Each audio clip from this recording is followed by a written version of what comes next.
997 York Street, Philadelphia. The horses were drawn to a stop. The black stallions' coats glistened in the afternoon sunlight, their hooves black as the night sky. The autumn breeze kissed my coarse black hair. I bade farewell to Henry. My new life as a Yankee began. "Best of luck to you, ma'am," he quietly replied. Opening the door to my home, the rest of my life before me, I felt a sense of belonging. The grayish blue walls gave the house a feeling of peace and security. The wood under my feet creaked softly as I walked through the parlor. The air was cool and musty, and a faint ray of sunlight caught my eye. As I turned to glance where the light came from, I saw the most beautiful mirror. It appeared to be deep brown mahogany wood and was taller than me. When I wiped the surface of the mirror clean, there was a blinding white light, and my hand disappeared into the mirror. Fear fell upon me as I contemplated how this could have happened. The blinding white light faded as I quickly jerked my hand from the mirror. Consumed with fear and anxiety, I sat quietly in a patch of sunlight, spewing through my window. But the quiet of the room was eerie, and I knew the mirror had secrets to reveal. I approached the glass and looked at myself before I went into this mysterious land. As I stepped in, my muscles ached and my brow sweat. First my feet, and then my head, and once again I saw that blinding white light. Suddenly, as the white light ceased, I heard carriages on cobblestones. Frantically, I looked about the bustling streets for someone who could help me. Hesitantly, I asked a woman, "Ma'am, what do you call this town, and what is today's date?" "Why, this is Charleston, South Carolina, and it's September, 1864, she responded. I was already in sheer terror when I overheard a lady in the square saying, "The Civil War is already well on its way, and now Sherman is sending his men to burn our town." My legs began to tremble as I wanted to get back home. I noticed a mirror in one of the shop's windows. I ran towards it. As I stepped in, I felt like I had run miles with badly blistered feet. I entered, first my feet, then my head, and once again I saw that blinding white light. I knew I was finally home when I felt the wooden floor under my feet and breathed the stale air of the room. After I unpacked my bags, I walked to the market. The cool breeze was refreshing. Everyone was much calmer in my 1859 Pennsylvania town. How can 5 years make such a difference, I thought. It began to get dark as I strolled home with my packages. Days later, the temptation became too great.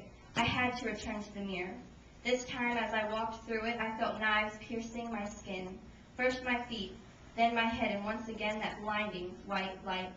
"You, girl, with me." I found myself standing on a raised platform. Then a man took me in exchange for some money. I was told I'd be cleaning his home.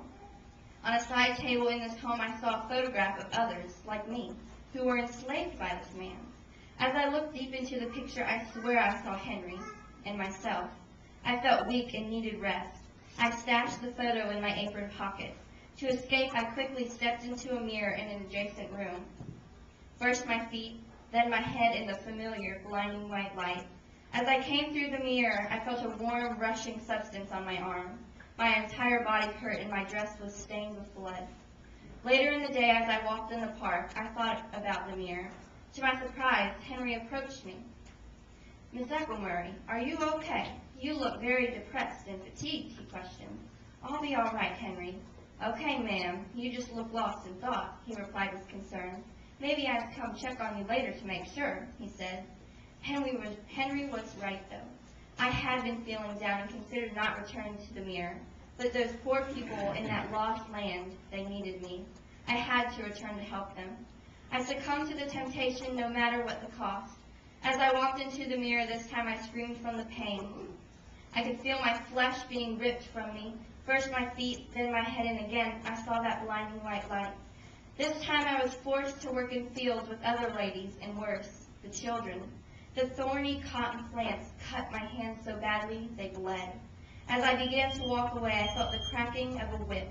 My body hit the ground. The same angry man from before yanked me to my feet and smacked my wet, dirty face.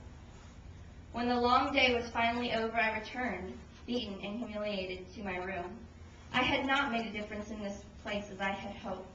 Yearning for the shattered mirror across the room, I ran towards it and tripped, falling through the glass. This time, first my head, then my feet. But the blinding white light faded. Knock, knock, knock.